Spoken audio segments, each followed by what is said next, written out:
Hello बच्चों, नमस्कार। कैसे हैं आप लोग?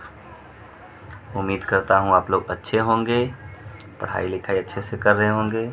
बच्चों, आज हम लोग दो चर रैखिक समीकरण युग्म का प्रश्नावली नंबर 3A डॉक्टर मनोहर रे की किताब से लगाने वाले हैं। बच्चों, अगर आप लोग पिछला वीडियो नहीं देखे होंगे तो पिछला वीडियो प्लीज़ आप देख करके फिर इस वीडियो को देखें। ठीक है बच्चों, हम लोग स्टार्ट करते हैं प्रश्नावली 3A का क्वेश्चन नंबर 1।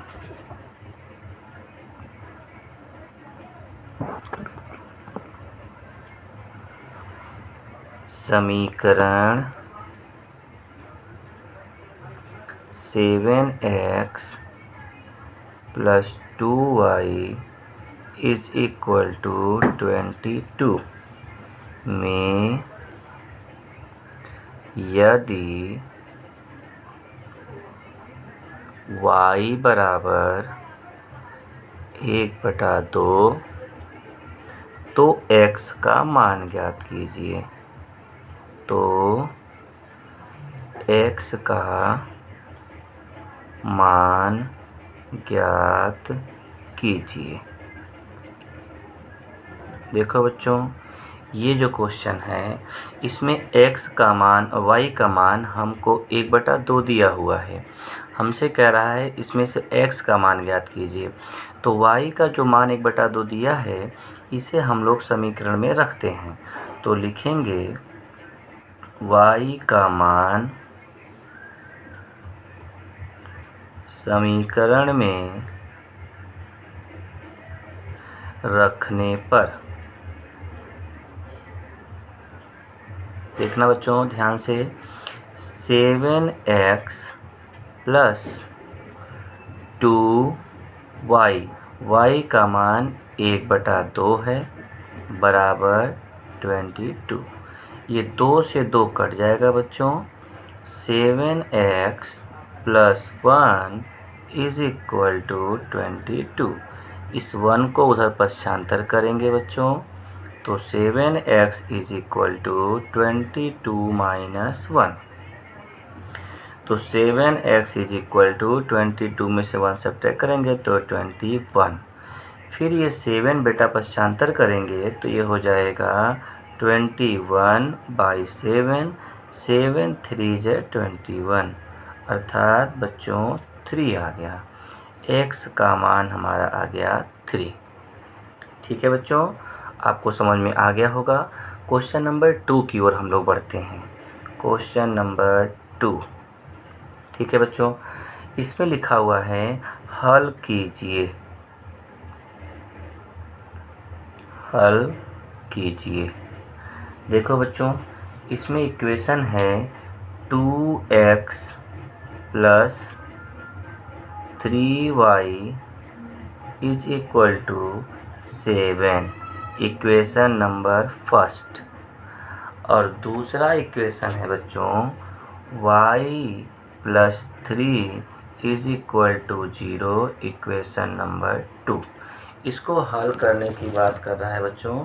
तो हम लोग क्या करेंगे कि समीकरण 2 से y का मान निकालेंगे। तो यहाँ पे अगर देखें तो y बराबर -3, उस तरफ पश्चांतर करेंगे तो y बराबर -3। अब लिखेंगे बच्चों कि y का मान समीकरण 1 में रखने पर,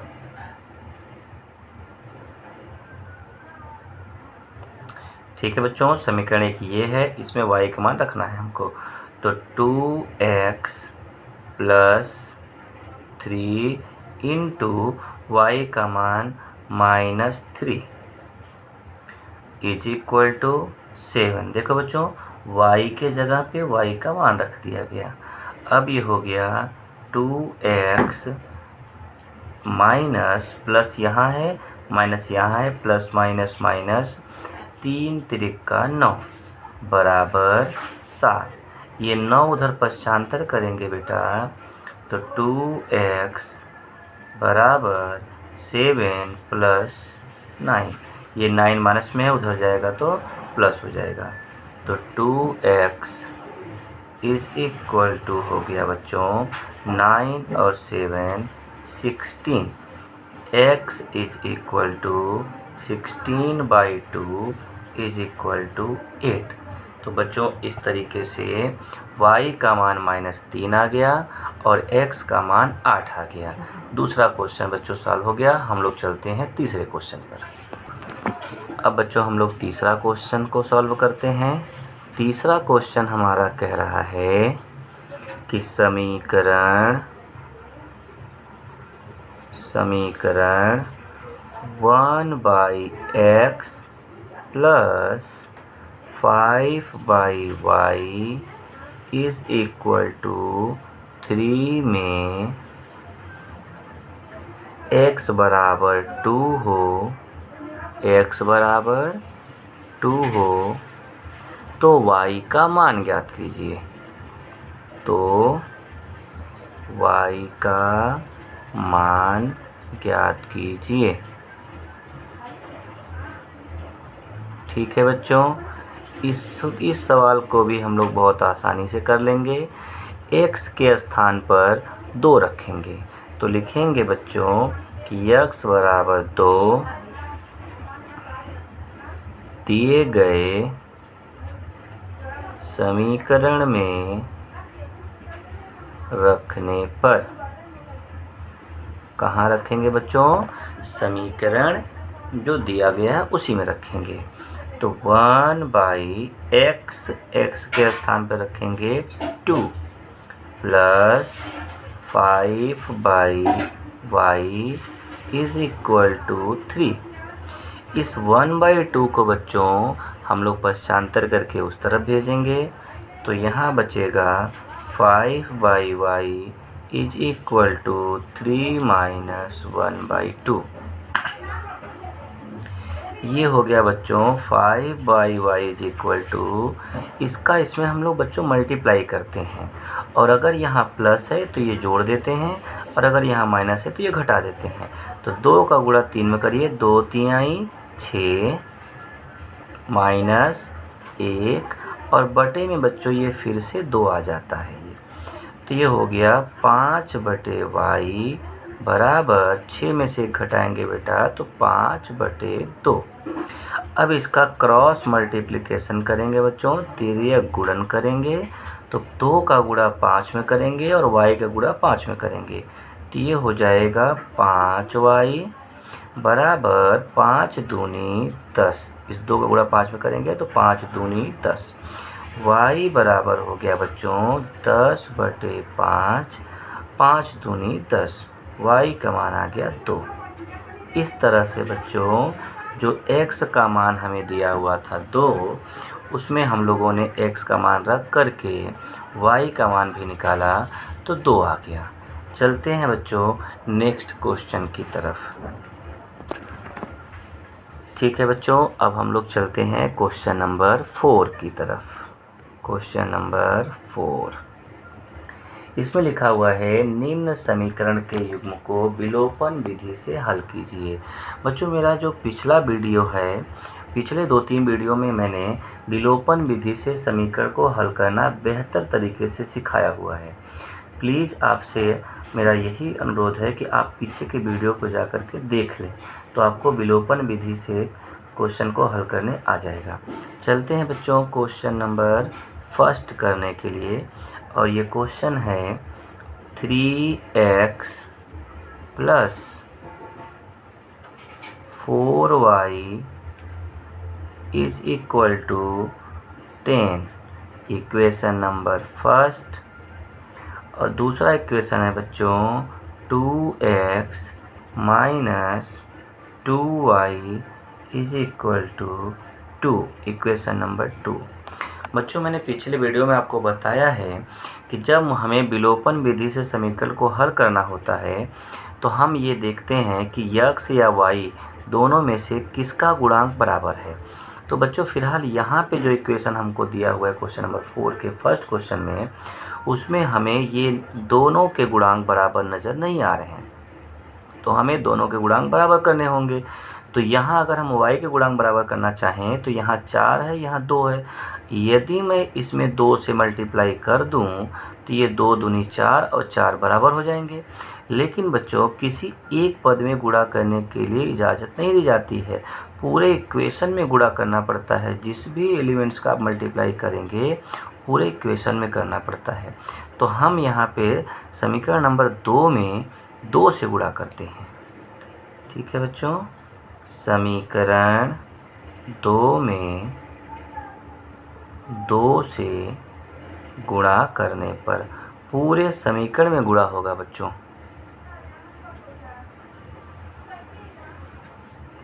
ठीक है बच्चों, तो यहाँ गुणा करते हैं। समीकरण 1 में कुछ भी नहीं किया गया तो उसको एज इट इज लिख दिया जाएगा।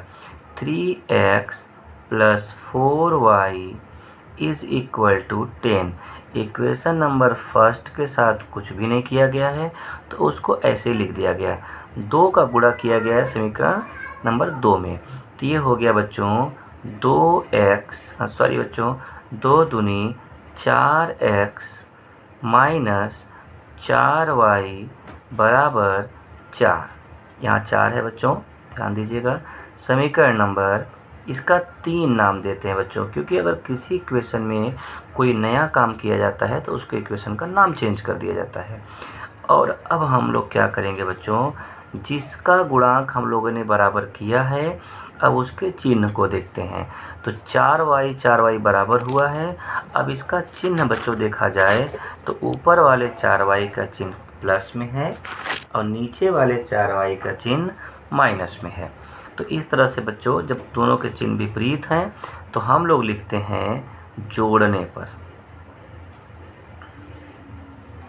4y से 4y कट जाएगा बच्चों। यहाँ ये भी प्लस में है और ये भी प्लस में है, तो 3x और 4x दोनों 3x और 4x दोनों जोड़ेंगे बच्चों, तो ये हो जाएगा 7x बराबर 10 में 4 जोड़ेंगे तो ये हो जाएगा 14। अब 7 को पक्षांतर करेंगे बच्चों तो x बराबर 14/7, ये गुणा में है उधर जाएगा तो भाग में हो जाएगा। x बराबर 7 दूनी 14, यहाँ 2 आ गया। x का मान हम लोगों को मिल चुका है बच्चों। अब इस x का मान इक्वेशन नंबर फर्स्ट में, इक्वेशन नंबर सेकेंड में किसी में भी रख दिया जाए तो y का मान सेम आएगा। तो लिखेंगे x का मान समीकरण 1 में रखने पर, कहाँ रखना है बच्चों, समीकरण 1 में। यहाँ x के स्थान पे हम लोग 2 रखेंगे बच्चों। तो यहाँ पे देखो बच्चों 3 × x का मान है 2 प्लस 4y = 10। ये अगर गुणा करेंगे बेटा तो 3 दूनी 6 प्लस 4y बराबर 10। 6 को पक्षांतर करेंगे तो लेफ्ट साइड बचेगा 4y बराबर 10 लिखा जाएगा, और ये 6 जब इधर से उधर पक्षांतर होगा तो -6। तो 4y बराबर 10 में से 6 घटाएंगे बच्चों तो 4 आएगा। तो y बराबर 4/4, 4 से 4 कट जाएगा बच्चों, y का मान आ गया 1। इस तरह से बच्चों हम लोगों ने क्वेश्चन नंबर 4 का पहला सवाल किया है। अब चलते हैं बच्चों क्वेश्चन नंबर 4 के सेकंड पर। ठीक है बच्चों, अब हम लोग क्वेश्चन नंबर 4 का सेकंड पार्ट हल करते हैं। क्वेश्चन नंबर 4 का सेकंड पार्ट ये है 3x - 5y - 4 = 0। तो बच्चों इसको हम लोग जो 4 इस तरफ लिखा हुआ है बराबर के, इसको उस तरफ लिख देते हैं। तो 3x - 5y = 4 equation number first. और दूसरा दिया है बच्चों 9x = 2y + 7। इसको भी हम लोग रीअरेंज कर लेते हैं बच्चों। 2y को इस तरफ बुलाएंगे तो तो 9x, ये प्लस इधर आएगा तो -2y इज इक्वल टू 7। समीकरण नंबर 2। बच्चों 2 समीकरण हमको मिल गया। पहला समीकरण है 3x - 5y is equal to 4 और दूसरा इक्वेशन है 9x - 2y is equal to 7। तो बच्चों अब हम लोग क्या करेंगे, इन दोनों समीकरण को हल करने की कोशिश करेंगे। लेकिन वही बात बेटा मैंने बताया आप लोग को कि इसमें x या y दोनों में से किसी एक का गुणांक बराबर कर लेते हैं तो हम लोग समीकरण हल कर लेंगे। तो बच्चों यहाँ पे 3x है और यहाँ 9x है। यदि मैं यहाँ पे क्वेश्चन नंबर फर्स्ट में 3 से मल्टीप्लाई कर दूँ तो यहाँ 3 3 से 9, यानी 3 3 का 9, 9 और 9 बराबर हो जाएगा। यदि हम लोग y का गुणांक बराबर करना चाहेंगे बच्चों तो हमें दोनों इक्वेशन में गुणा करना पड़ेगा, समीकरण 1 में भी और 2 में भी, क्योंकि 5 को हम 2 नहीं बना पाएंगे और 2 को 5 नहीं बना पाएंगे, तो दोनों को कुछ और बनाना पड़ेगा, इसलिए दोनों में मल्टीप्लाई करनी पड़ेगी। जबकि समीकरण यक्स के गुणांक को बराबर करने के लिए सिर्फ हमें x में गुणा करना पड़ेगा समीकरण 1 में और ये बराबर हो जाएगा। तो लिखेंगे बच्चों यहाँ पे हम लोग समीकरण 1 में 3 से गुणा करने पर, ठीक है बच्चों। तो यहाँ पे समीकरण 1 में 3 से गुणा करेंगे, 3 3 का 9x माइनस 3 5 15y बराबर 3 चौके 12। इसका नाम नया दे देते हैं बच्चों समीकरण नंबर 3। समीकरण नंबर 2 में कोई भी काम नहीं किया गया है बच्चों, इसलिए इसको ऐसे उतार देते हैं, 9x minus 2y is equal to 7, समीकरण नंबर 2। अब बच्चों हम यहाँ पे लाइन खींचते हैं और देखते हैं किसका गुणा हमने बराबर किया, x का बराबर किया है। तो इसके चिन्ह को देखते हैं बच्चों, चिन्ह में इसका भी प्लस है, इसका भी प्लस है, तो प्लस प्लस तो कटेगा नहीं बच्चों, तो हमें चिन्ह बदलना पड़ेगा। चिन्ह को बदलने के लिए हमें लिखना पड़ता है कि घटाने पर, अर्थात दोनों समीकरण को हम घटाएंगे। तो जब घटाने पर लिखते हैं बच्चों तो नीचे वाले समीकरण के सभी चिन्ह बदल जाते हैं। यहाँ प्लस है तो माइनस हो जाता है, यहाँ माइनस है तो प्लस हो जाएगा और यहाँ प्लस है तो माइनस हो जाएगा। ध्यान रखना है बच्चों कि जो चिन्ह हमने बदला हुआ है उसी चिन्ह से हमारा मतलब होता है, उसके पहले वाले चिन्ह से कोई मतलब नहीं रहता। तो 9x से 9x कट गया। अब 15y माइनस में है और 2y प्लस में है, तो ये दोनों के दोनों बच्चों घट जाएंगे। तो 15y में से 2y घट जाएगा तो आएगा बच्चों -13y बराबर 12 में से 7 घटेगा बच्चों तो आएगा 5। अब हम लोग y को उधर भेजेंगे बच्चों 13 को, तो y बराबर 5/-13। ठीक है बच्चों, इस तरीके से हमें y का मान मिल गया। यदि y के मान को समीकरण 1 में या 2 में कहीं रखते हैं तो हमें x का मान मिल जाता है बच्चों। तो लिखेंगे y का मान समीकरण 1 में रखने पर, एक कहाँ है बच्चों, ये है, तो लिखेंगे 3x माइनस 5y 5y।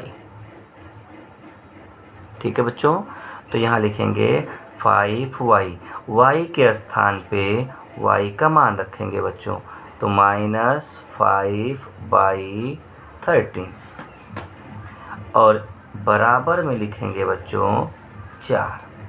अब ये हो गया 3x माइनस माइनस प्लस हो जाएगा और इस 5 का गुणा इस 5 में करेंगे तो हो जाएगा 25/13 बराबर में 4।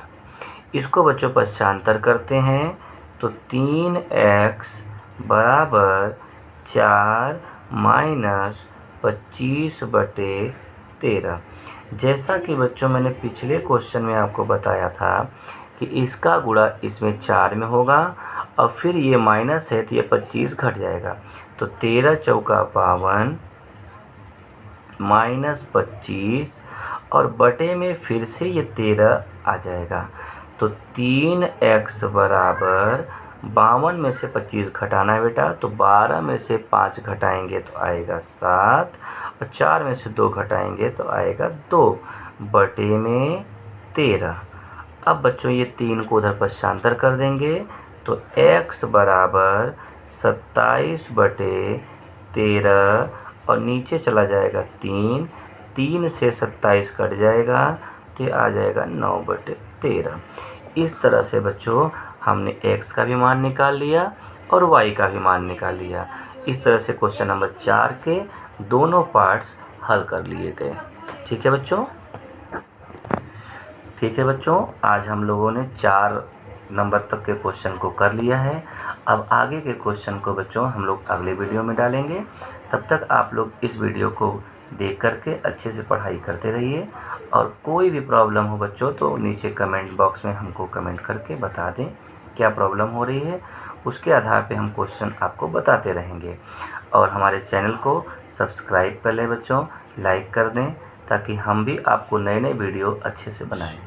शेयर भी करें बच्चों हमारे वीडियो को। थैंक यू बच्चों, मिलते हैं अगले वीडियो में आपको।